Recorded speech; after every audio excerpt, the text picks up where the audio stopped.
Llegué en taxi empapada, el agua del paraguas tintineando como una moneda vieja cuando cerré la puerta. Aún llevaba el aroma a lluvia en el pelo y barro en las suelas cuando abrí el portón y vi los coches alineados como si fueran fichas en una partida que alguien más dirigía. Mi padre estaba en el porche, con la cabeza inclinada hacia la lluvia, y cuando me acerqué guardó la mirada por un segundo, como quien mide lo que falta. Su voz no subió de tono, pero fue suficiente para que el salón entero se centrara en esa palabra: el coche. ¿Dónde está el coche que te regalé?, preguntó don Ricardo sin alzar la voz, y en la calma de su pregunta había la implícita obligación de dar una respuesta de la que nadie podría escapar. Mi estómago se cerró antes de que pudiera pensar en una excusa. Llevaba semanas usando aquel coche, uno de esos sedanes negros que brillan incluso con la lluvia, que a mi padre le gustaba ver aparcado frente a la casa aunque yo apenas lo necesitara. Fue su regalo al terminar el proyecto en la empresa. Él dijo que era por mi trabajo, por mi constancia, por no ceder cuando todo se complicó. Lo acepté con la mezcla de orgullo y vergüenza de quien sabe que detrás de un regalo de ese calibre siempre hay una historia complicada, la de sentirse merecedora y la de preguntarse cuánto estaba pagando en silencios. Hugo rió, una risa corta, la de quien piensa que una broma puede apagar una cuestión. Estaba sentado a la cabecera de la mesa, el brazo apoyado en el respaldo, el reloj reluciente como si lo hubiese pulido esa misma mañana con ahínco. Hugo siempre ha sido de gestos grandes. Le gustaban los accesorios que hablan por sí solos, corbatas llamativas, camisas que parecían importadas de otra vida. Nunca le importó disimular el deseo de impresionar. Sus manos, que advertían seguridad, siempre encontraban la manera de volver la atención hacia él. «No está con ella», dijo finalmente, con la desfachatez que le sale cuando no encuentra la vergüenza demasiado útil. La frase fue como un papel ardiendo lanzado en medio del comedor.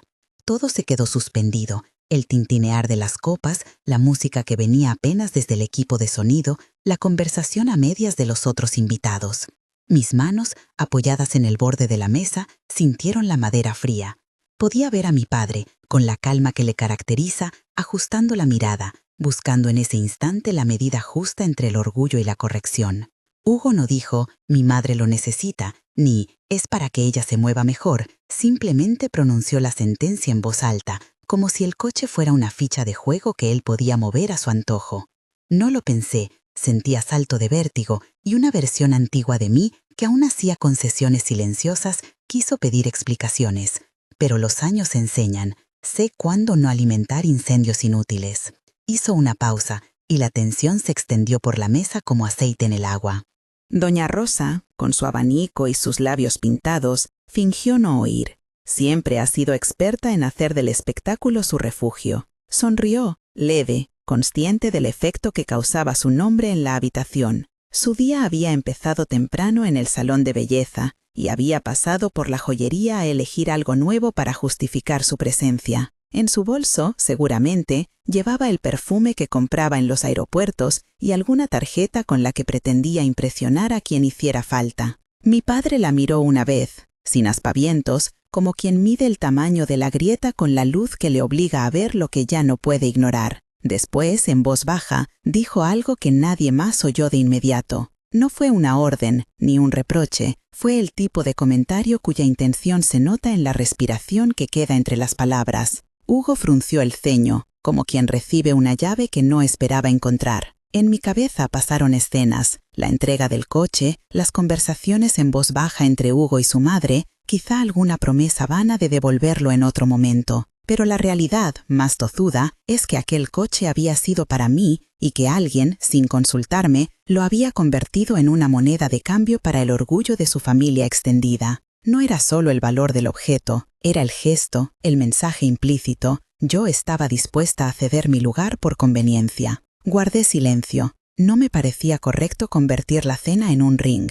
Aún así, mi silencio no fue sumiso, era una herramienta, una pausa calculada para no decir algo que después me avergonzara. Respiré hondo y, mirando a Hugo, dije con calma lo que ya se había convertido en el centro de la habitación. Mi coche no puede estar de paseo en manos de quien no lo respeta. La mesa permaneció en un equilibrio tenso durante un par de latidos, hasta que mi padre, con ese gesto profesional que solo él sabe ejecutar, apoyó la servilleta en la falda y se levantó sin prisa. No miró a Hugo con ira, lo miró como revisaría un plan que tiene fisuras, con desapego y precisión. Hugo, dijo, ven un momento fuera. La expulsión social disfrazada de petición de cortesía. Hugo, que acostumbra a interpretar las retiradas como pequeñas afrontas, se puso blanco. No tengo por qué, empezó, pero mi padre ya había deslizado la mano hacia su teléfono. Lo que siguió fue una escena de la que nadie en la mesa logró interpretar la magnitud. Don Ricardo habló en términos que yo no conocía, nombres de protocolos, referencias a unidades operativas que parecían más propias de una empresa de seguridad que de una familia. Su voz era la de alguien que no improvisa. Había pensado en opciones antes de que la palabra coche llegara a mis oídos. Me quedé allí, viendo a mi marido seguir a mi padre hacia el recibidor, oyendo sus voces amortiguadas contra el eco de la entrada. No quise asomarme. Era la certeza de que 11 años de matrimonio no se resolverían en una conversación a solas. Pero pude oír el acento de indignación de Hugo mezclado con amenazas veladas. Lo que oí de mi padre, en cambio, fue siempre la misma calma controladora, como quien aplica una regla con la tranquilidad de haberla pensado varias veces. Volví a la mesa con el mantel delante, las manos ligeramente temblorosas. La comida siguió su curso, platos que alguien había preparado para celebrar algo que para mí ya no tenía nombre. Hablaron de la obra social de la empresa, de cifras inalcanzables, de cosas que para mí son solo vértices de una vida que ya no me pertenecen del todo. Hablaban de triunfo y de embaldosados, y yo pensaba en la cadena de gestos que nos trajeron ahí. Regalos, silencios, compras pagadas, viajes en los que yo siempre tuve la sensación de ocupar una posición que no fue ganada por méritos propios, sino por la generosidad calculada de quien manda. Un recuerdo me invadió, claro como una foto antigua, la primera vez que Hugo entró a aquella casa. Era verano, los jardines olían a menta y estaban las ventanas abiertas. Se detuvo frente al coche que entonces era solo mío por disposición paterna y me dijo, con la solemnidad de quien declara sus intenciones, que para él no había nada más bonito que ver a la mujer de su vida acompañada de cosas que hablan de seguridad. En aquel momento soné ingenua. Me gustó pensar que ese era el inicio de un proyecto compartido. No imaginé que el proyecto tenía cláusulas ocultas. A medida que avanzaba la cena, me sorprendí observando a los demás. A la hermana de mi padre, siempre con un comentario diplomático. Al abogado de la familia, que según me dijeron venía a vernos con motivos de trabajo y que sonreía con la tranquilidad de quien sirve a intereses que no son ajenos. A los amigos de Hugo, que parecían diseñados para hacer bulto cuando el anfitrión quisiera brillar. Cada uno tenía su papel en la escena, y la escena, por desgracia, resultaba demasiado conocida. Hombres que aseguran el honor familiar con pequeñas demostraciones de poder y mujeres que se mueven como piezas en el tablero, a veces voluntarias, a veces no. En un momento, la conversación volvió a concentrarse en el coche. Lo tomaron como una anécdota menor, una nota al pie de una página que pronto se olvidaría. Yo no pude olvidar. Veía el sedán en mi cabeza como si aún brillara en la entrada. Lo imaginaba en manos de doña Rosa, recorriendo un centro comercial, recibiendo miradas, estacionando con una suficiencia que a mí me helaba. No porque el coche fuera un símbolo de posesión, que también lo era, sino porque era una muestra clara de que alguien, sin consultarme, decidía sobre cosas que me pertenecían. Cuando Hugo volvió a la mesa, su semblante era otro. Iba con la velocidad de quien cree haber ganado una confrontación, pero con la expresión de quien ha sido reprendida por alguien que no quiere ensuciar el gesto de la reprimenda. Se sentó de nuevo y pidió más vino con voz demasiado alta, como buscando espectadores. Cada uno tenía su papel en la escena, y la escena, por desgracia, resultaba demasiado conocida. Hombres que aseguran el honor familiar con pequeñas demostraciones de poder y mujeres que se mueven como piezas en el tablero, a veces voluntarias, a veces no. En un momento, la conversación volvió a concentrarse en el coche. Lo tomaron como una anécdota menor, una nota al pie de una página que pronto se olvidaría. Yo no pude olvidar. Veía el sedán en mi cabeza como si aún brillara en la entrada. Lo imaginaba en manos de doña Rosa, recorriendo un centro comercial, recibiendo miradas, estacionando con una suficiencia que a mí me helaba. No porque el coche fuera un símbolo de posesión, que también lo era, sino porque era una muestra clara de que alguien, sin consultarme, decidía sobre cosas que me pertenecían. Cuando Hugo volvió a la mesa, su semblante era otro. Iba con la velocidad de quien cree haber ganado una confrontación, pero con la expresión de quien ha sido reprendida por alguien que no quiere ensuciar el gesto de la reprimenda. Se sentó de nuevo y pidió más vino con voz demasiado alta, como buscando espectadores. Los invitados volvieron a su charla y yo fingí reír cuando correspondía. Es curioso, hay risas que se pegan a la cara como máscaras. Fue entonces cuando las cosas se aceleraron. Mi padre, que hasta entonces había mantenido un papel de observador silencioso, habló con la lentitud de quien mide cada término. «He dispuesto que el coche sea devuelto», dijo, y su voz no admitió réplica. Nadie chilló, nadie saltó, pero en la cocina alguien dejó caer una bandeja y el sonido resonó como una campana. Hugo palideció. Doña Rosa, al oír la frase, fingió no comprender, pero la curiosidad le ganó la compostura. «¿Cómo? ¿Qué quiere decir, Ricardo?», preguntó con ese tonillo que intenta convertir a quien pregunta en la víctima. Don Ricardo repitió lo mismo, esta vez mirando a mi madre, que vino a apoyarme con un gesto sutil pero lleno de fuerza. No cruzó palabras con su yerno, solo me tomó la mano por debajo de la mesa. «Se han detectado irregularidades», añadió mi padre, con esa manera suya de traducir decisiones empresariales en frases contenidas. «Ya se tomaron medidas preventivas». Hugo explotó. No fue una explosión teatral, fue una ráfaga de reproches que se dirigió a mí con la cuchillada fina de quien se siente herido en público. Me acusó de no entender que en una familia a veces hay que hacer favores. Me reprochó que me negara a compartir lo que me pertenecía con su madre. Dijo palabras que hirieron, pero no lo suficiente como para hacerme perder la compostura. En el espejo de su ira vi con claridad mi propia dignidad, algo que no acepto negociar. Lo que siguió fue, en apariencia, un protocolo. Mi padre habló con la serenidad de quien recurre a procedimientos aprendidos en salas de consejo. Habló de activar una unidad de seguridad, de seguimiento GPS, de medidas precisas que resguardan un activo de la empresa. «No es personal», dijo, aunque cualquiera que lo escuchara podría entender que la protección de un vehículo, que figuraba bajo la cuenta de una sociedad, no es exactamente un gesto familiar, sino empresarial. Hugo intentó objetar, fue una súplica disfrazada de argumento, pero la sala se le demía abajo, no por gritos ajenos, sino por la clara comprobación de quien tenía el control lo ejercía con reglas. Don Ricardo no hizo gestos grandilocuentes, ni tomó la palabra para humillar, hizo lo que mejor sabe hacer, aplicar un protocolo que a la larga tendría consecuencias. Y yo, en aquel instante, me sentí arropada por algo que no era orgullo, sino justicia administrada con frialdad. No porque me alegré de la humillación de Hugo, sino porque por primera vez en mucho tiempo alguien puso límites exactos a la toma improvisada de bienes. Salimos de la casa con la misma compostura con la que habíamos entrado, pero con el aire distinto. Hugo no dijo palabra en el coche camino al centro comercial, donde, según nos habían adelantado el equipo de seguridad, el sedán probablemente estaría estacionado. Mi padre llamó por teléfono mientras conducíamos. No hablé.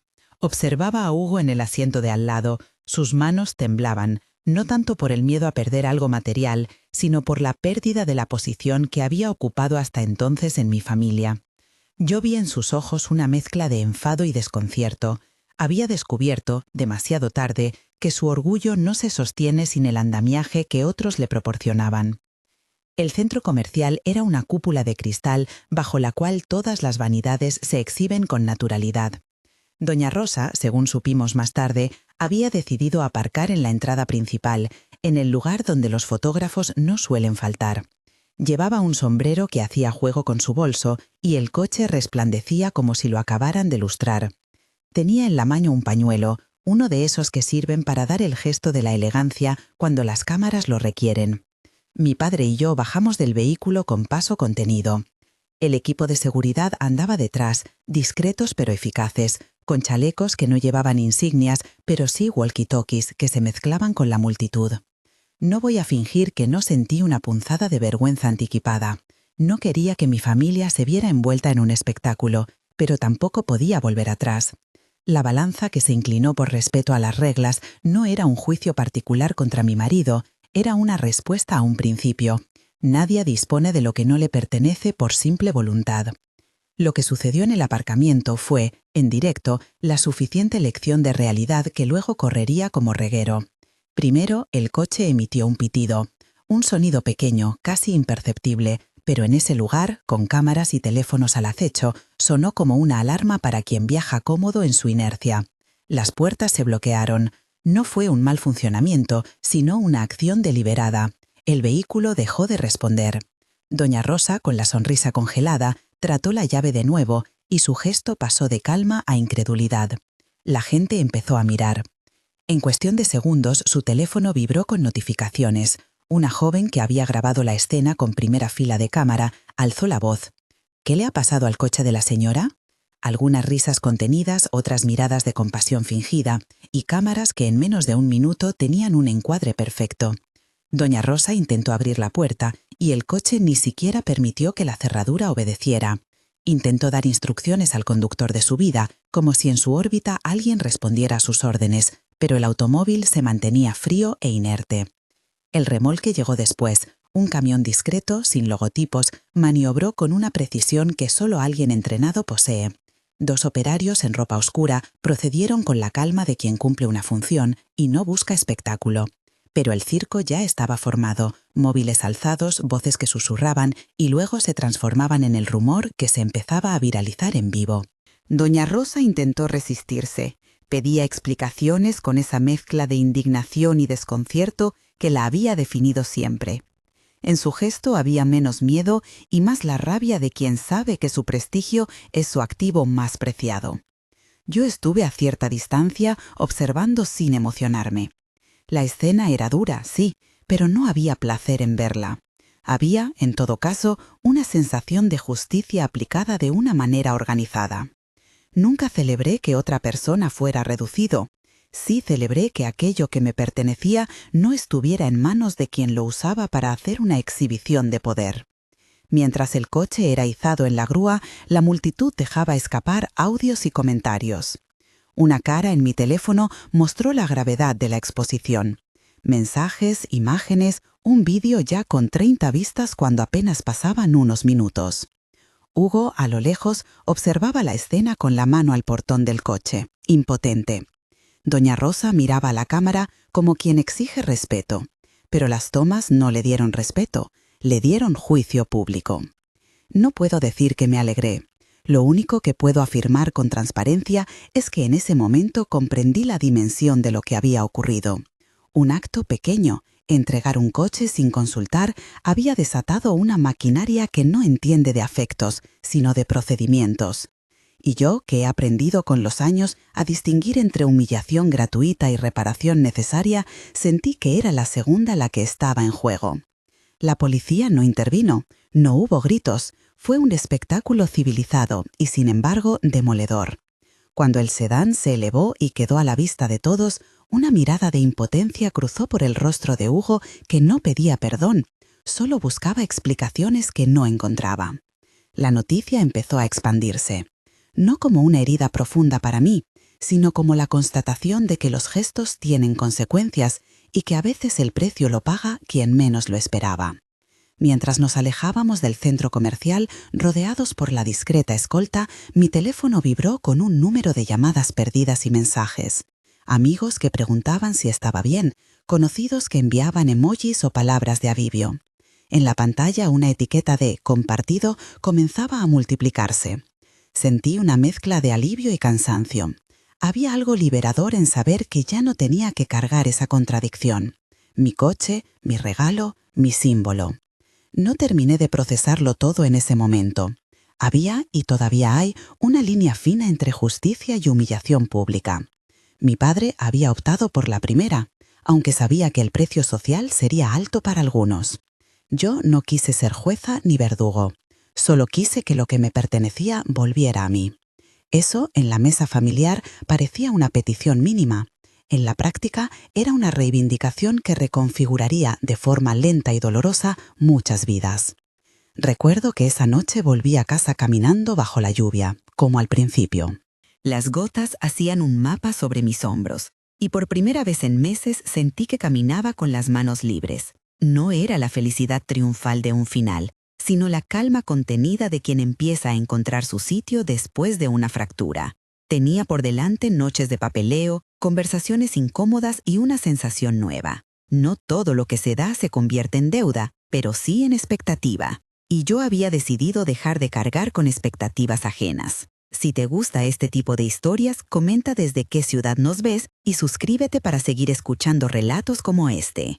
Al día siguiente, las reacciones habían empezado a ramificarse en direcciones que no anticipé. Mensajes, llamadas, notificaciones que se multiplicaban. Algunos me escribían para mostrar su apoyo. Otros, sin saberlo, me reprochaban por la exposición. Hubo quien recibió el vídeo y lo compartió sin más criterio que el morbo. Pero lo más sorprendente no fueron los comentarios ajenos, sino la cadena de pequeñas decisiones que, sin darse cuenta, comenzaron a combinarse para trazar un camino distinto para Hugo. Lo primero que me llegó fue un mensaje anónimo con un enlace, una grabación del incidente en el aparcamiento. La vi 4 veces, no para regodearme, sino para entender. En el vídeo, la mirada de Doña Rosa fluctúa entre la rabia y la incredulidad.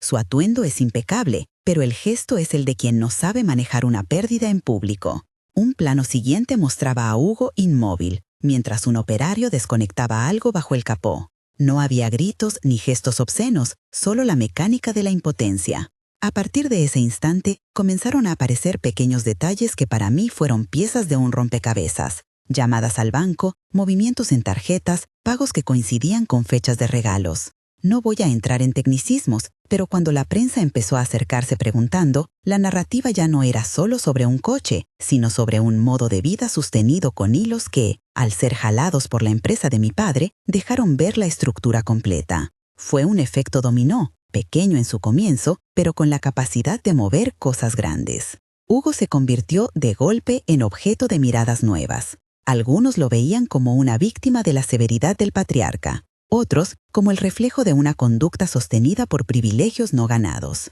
En su propio entorno, la casa que antes le sonreía con pinturas caras y utensilios que hablaban de abundancia empezó a observarlo con frialdad. Los proveedores que antes aceptaban pagos diferidos empezaron a preguntar por garantías. La vida que fue cómoda comenzó a mostrar su fragilidad. Doña Rosa, por su parte, optó por el silencio público. Nadie la vio durante días. Su ausencia alimentó chismes. Su imagen, que antes era objeto de envidia, se transformó en la de quien desaparece cuando las luces se apagan. No creo que eso fuese castigo divino, ni una lección inapelable. Fue la consecuencia social de vivir esencialmente del espectáculo. Y el espectáculo, sin público, se apaga. Mientras entre tanto la prensa llamaba y la gente esperaba mi declaración, mi agenda se llenó de citas con abogados, con contables y con gente de confianza. No fue un proceso inmediato, no hay justicia instantánea que borre el daño de una noche.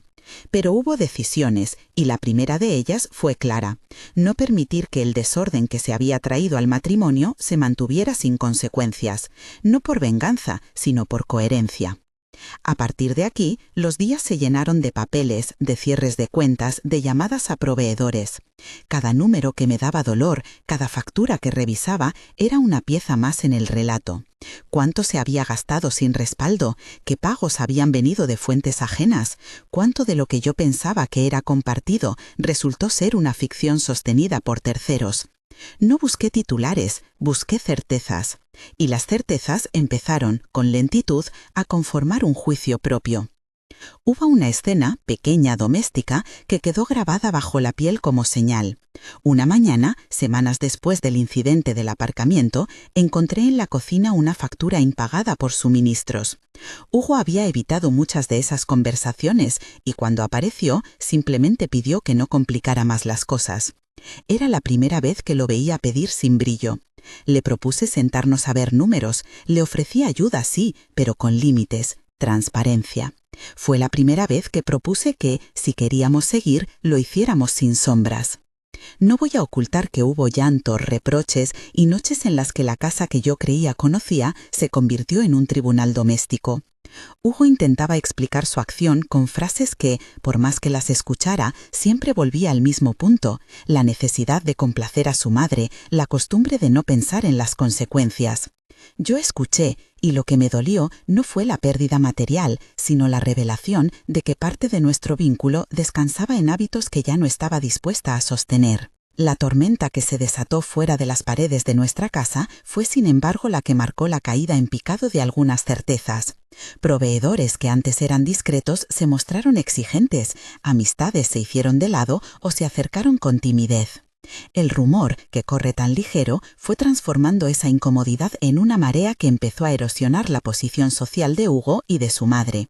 Para ellos, la humillación no fue un solo segundo en un aparcamiento, fue el efecto acumulado de ver cómo sus apoyos desaparecían uno a uno. En una de esas noches largas recordé por qué había aceptado aquel coche meses atrás: por la necesidad de creer en algo más sólido que los deseos. Había pensado que mi padre se había equivocado al ceder tanto, pero con el tiempo entendí que su regalo era también un signo de confianza.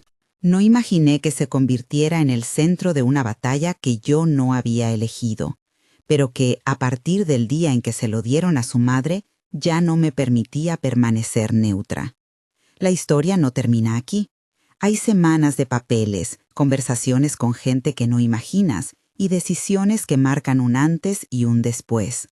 Pero en ese instante, cuando el coche fue izado y la cámara recogió la escena, supe que no había marcha atrás. Había empezado una reconstrucción que, por primera vez, no dependía de una imagen bonita, sino de la honestidad con la que decidía vivir. Hubo semanas en las que cada mañana parecía una mini auditoría. Abrir la puerta y comprobar que algo no faltara. Revisar cuentas, correos, notificaciones, atender llamadas con la voz afinada para no dar más material a quien ya tenía demasiada curiosidad. Poco a poco fui aprendiendo a nombrar lo que me ocurría sin adornos. Perdí tranquilidad, gané claridad. En la claridad cabía la decisión de no dejar que la vergüenza gobernara mis pasos, ni que la lástima me hiciera cometer concesiones. Eso cambió todo. Los proveedores empezaron a llamar con nombres de empresas y plazos. Las facturas vencidas aparecían como huellas en un sendero que, al trazarlo, mostraba un patrón. Lo que se presentaba como estilo de vida propio se sostenía sobre cuentas ajenas, sobre pagos que no figuraban como responsabilidad de Hugo. Encendí la luz del despacho una noche y me quedé horas revisando movimientos bancarios, tarjetas vinculadas a mis cuentas, extractos que de tanto mirarlos dejaron de ser símbolos para convertirse en evidencias. No porque ansiara una venganza, sino porque necesitaba saber cuánto me estaba pidiendo pagar el silencio. Cuando acudimos a la primera cita con el abogado, no fue una escena cinematográfica, fue una reunión de números, documentos y términos que hasta entonces me resultaban ajenos. El despacho olía a café y a papel recién impreso. La abogada que nos atendió, una mujer de mirada directa y el hablar sin atajos, me explicó las posibles vías. Podemos empezar un procedimiento inmediato de separación de bienes y presentar una demanda de divorcio. También hay medidas cautelares que solicitar para proteger activos, dijo con el leve acento madrileño de quien ya ha visto historias parecidas. Le dije que sí a todo lo que implique poner límites, no a la exposición gratuita, sí a las acciones que preservaran lo que me pertenecía. Comenzó entonces un periodo en el que la intimidad de lo doméstico se volvió público por necesidad. Ordené papeles, llamé a bancos, cancelé tarjetas, pedí asesoría fiscal. Todo lo hice con una sensación de mínima violencia, cortar lo que estaba enraizado sin que nadie pidiera autorización. Hugo no ofreció resistencia práctica a muchas de esas medidas, quizá porque aún creía que la tormenta pasaría o porque en su orgullo convive la costumbre de delegar decisiones difíciles. Lo más llamativo fue que la comunidad que lo rodeaba, la capa superficial que antes le sonreía por reflejo, empezó a retirarse. Sin embargo, la caída no fue un fulminante vertical de un día para otro. Fue más bien un desgaste. Llamadas amenazando, proveedores exigiendo garantías, tarjetas que dejaron de ser aceptadas. El teléfono de Hugo al principio era una sucesión de mensajes con tonos distintos, unos buscando explicaciones, otros pidiendo plazos y algunos, los más fríos, notificando condiciones de corte. Vi cómo su semblante se fue convirtiendo deprisa en algo más apagado. La postura, que antes era de magnitud, empezó a encorvarse bajo el peso de la responsabilidad súbita. Doña Rosa estuvo ausente de los focos públicos durante semanas. Salía solo para lo imprescindible, y cuando lo hacía no llevaba sus accesorios llamativos, sino un bolso sencillo y una expresión que no encontraba palabras para describir. Llegó un punto en el que su teléfono dejó de sonar como antes. Ya no era solicitada para ese almuerzo de sociedad ni para la charla que antes hacía girar las mesas. Para ella, lo que perdió no fue solo un coche. Perdió la puesta en escena que le daba forma social. Y sin esa puesta en escena, la realidad mostró grietas. En casa, las conversaciones se hicieron más prácticas. Hugo intentó pedir explicaciones más de una vez. «No era para humillarte», dijo una tarde en voz baja, cuando la casa quedaba a medias entre la cena y el silencio. Sus ojos buscaban la mía con la urgencia del que necesita un salvavidas. Le respondí sin aspereza. «No se trata de humillación, Hugo, se trata de respeto y de que lo que es mío no es moneda de cambio para impresionar a nadie». No hubo gritos, solo un peso contemplativo. Fue quizá la primera conversación en la que ambos hablábamos como adultos sobre algo que antes habíamos resuelto con gestos.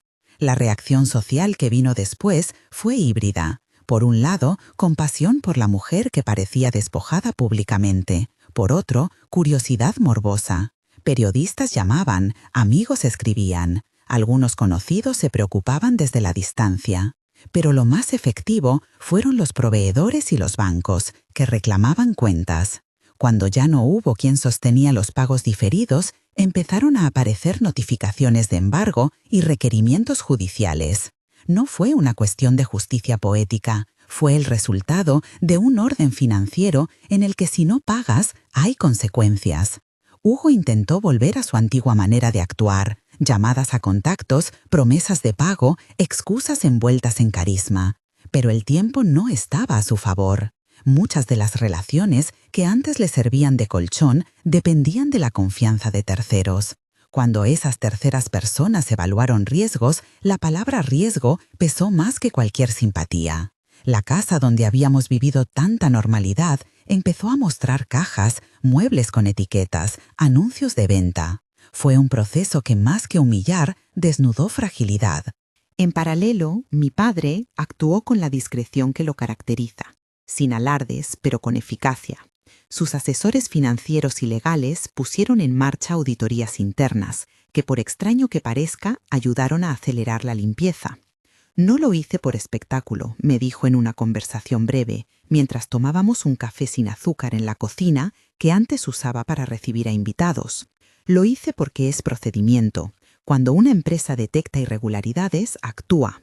En la vida familiar no siempre se pueden aplicar esos protocolos, pero cuando se trata de patrimonio que forma parte de un conjunto, hay que protegerlo».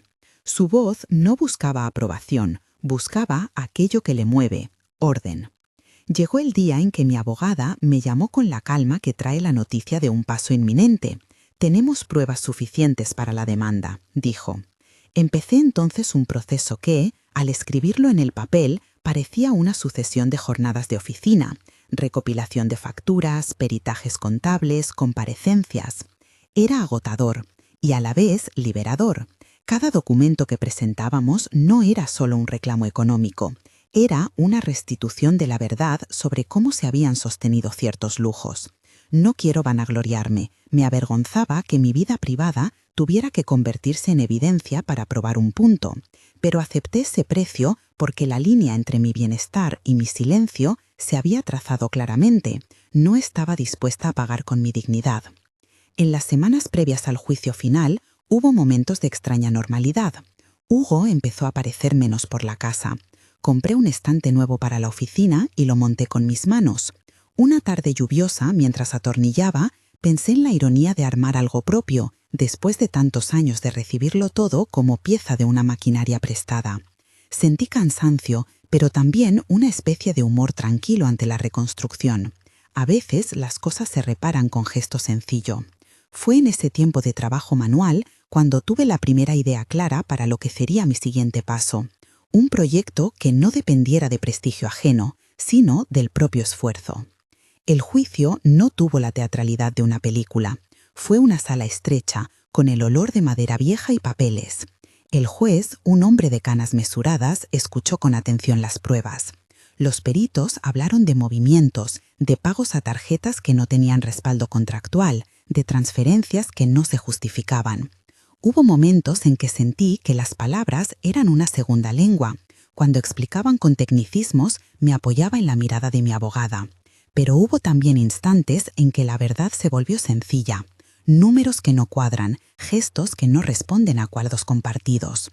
Hubo una declaración que recuerdo con nitidez. La voz del auditor, sin aspavientos, relatando cómo ciertos gastos se habían resuelto en cuentas que en la práctica me vinculaban a mí sin mi conocimiento.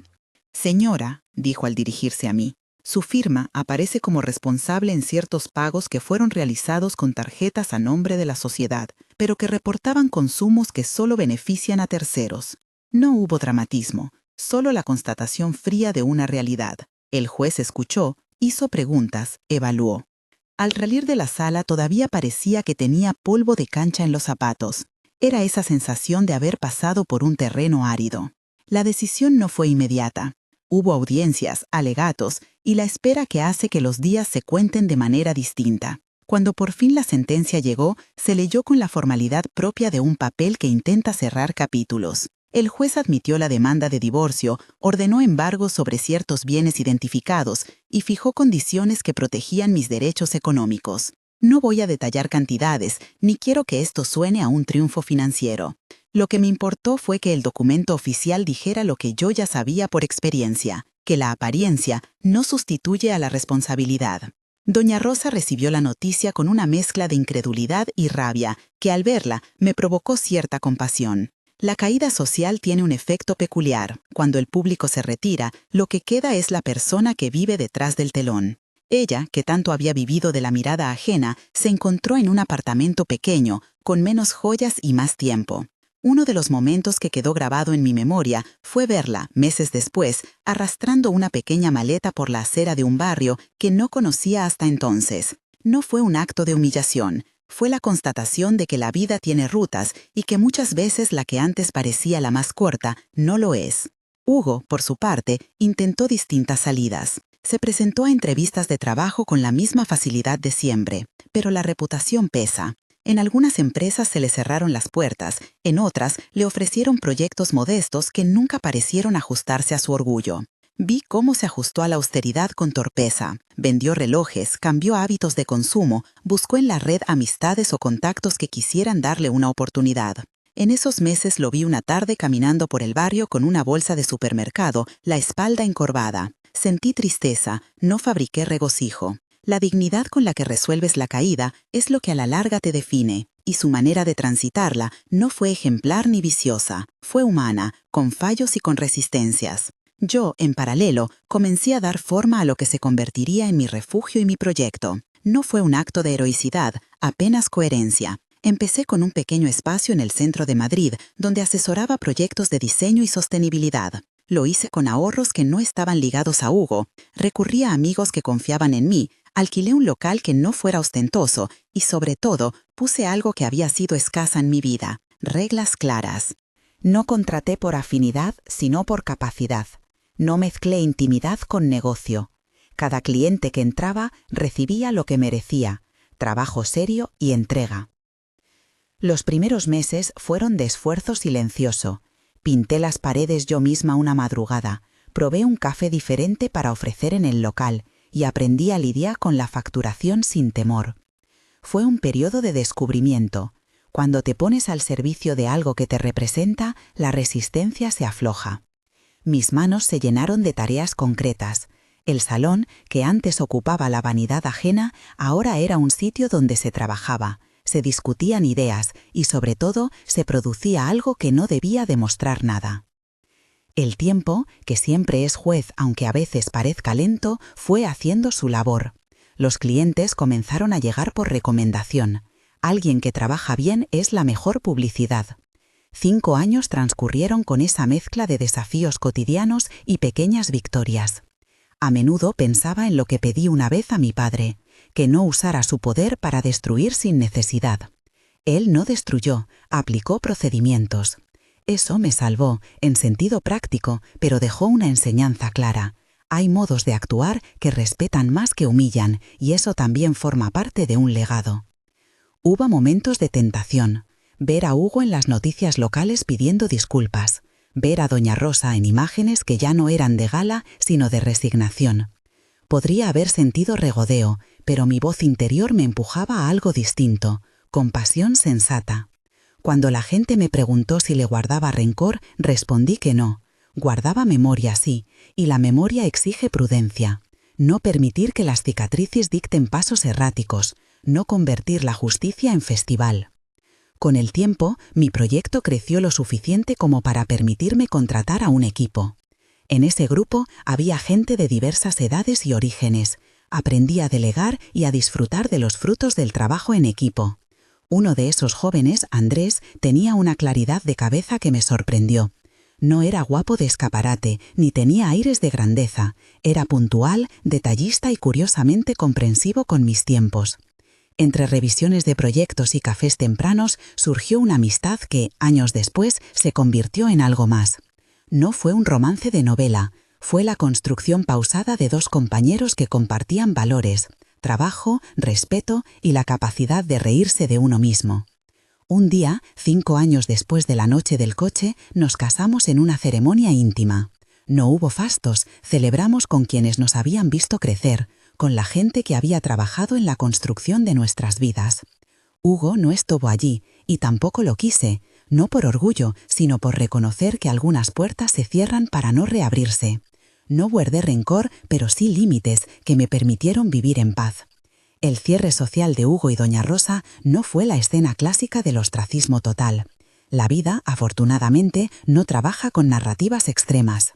A veces la gente se recompone, otras veces se estanca.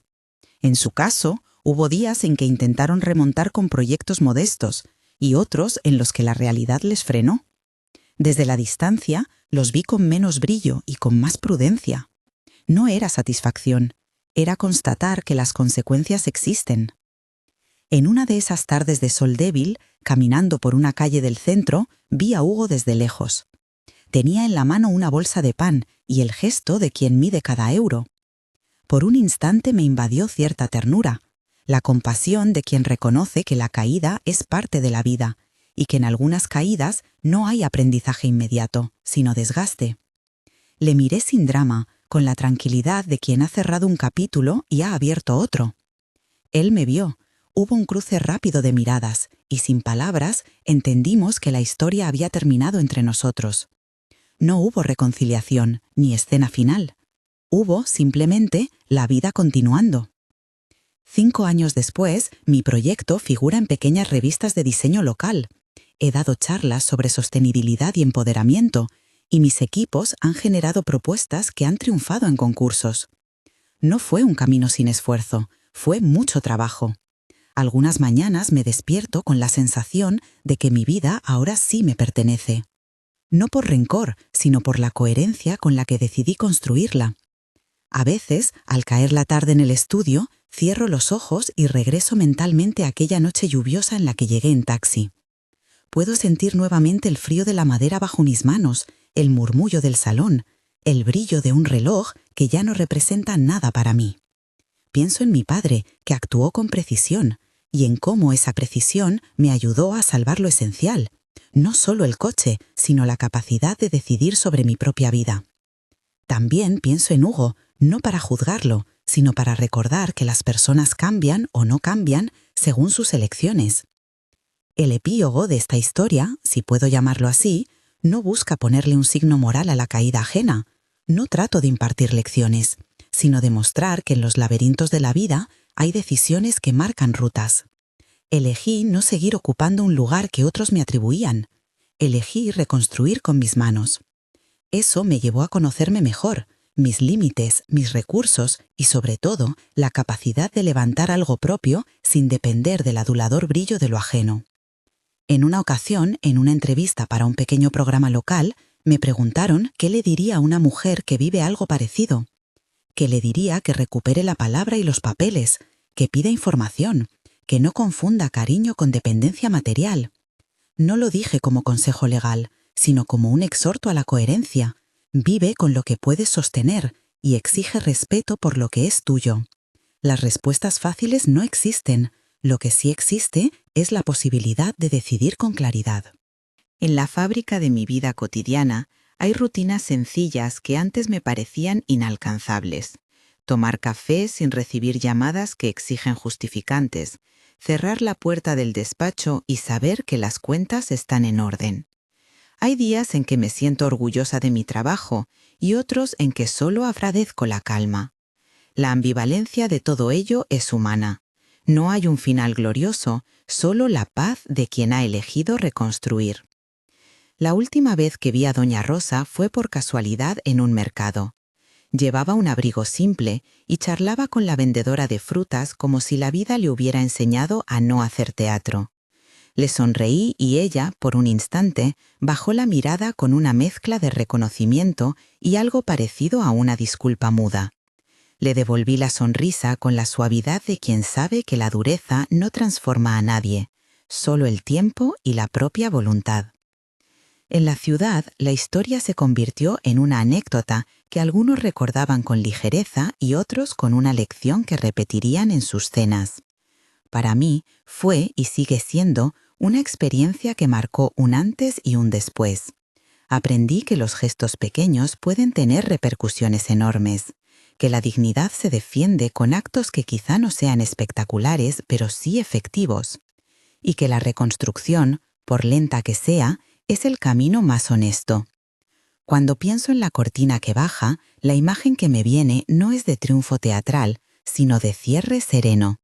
En el teatro, bajar la cortina no significa silencio eterno, significa que la función terminó y que mañana habrá otra. Para mí, la cortina que bajó aquella noche significó el fin de una etapa en la que mi vida se definía por gestos ajenos. Abrir otra vez el telón implicó asumir dirección, guión y escenografía propios. Si alguien me preguntara ahora qué me queda de todo eso, diría que una mezcla de cicatrices y enseñanzas. Las cicatrices no son vergonzosas, son la evidencia de que algo pasó y de que sobreviviste. Las enseñanzas son las lecciones que, a posteriori, le dan sentido a la experiencia. No ceder tu nombre, defender tus límites, elegir con criterio. Y, por encima de todo, nunca confundir la generosidad con la deuda. Sé que muchas personas viven situaciones en las que la dependencia económica y emocional se confunden. No tengo recetas universales, solo relatos propios. Mi vida ahora es más sencilla en ciertos aspectos, menos ostentosa quizá, pero más auténtica. Trabajo, hago crecer proyectos, tengo una familia que se sustenta en el respeto y la complicidad, y cuando miro hacia atrás lo hago sin rencor. Hay una gratitud profunda por haber salido con la cabeza erguida. Al final, la historia que empezó con un coche prestado por costumbre terminó con un aprendizaje que no aparece en titulares: la responsabilidad sobre lo que nos pertenece y la obligación de no dejar que terceros decidan por nosotros. La vida me enseñó que a veces perder algo aparente te permite ganar lo esencial. Y que la justicia, cuando se administra con reglas, puede ser un remedio frío pero necesario. Gracias por acompañarme hasta aquí. ¿Qué harías tú si estuvieras en el lugar que yo ocupé entonces? Déjalo en los comentarios y no olvides suscribirte si quieres escuchar más historias reales y las lecciones que traen.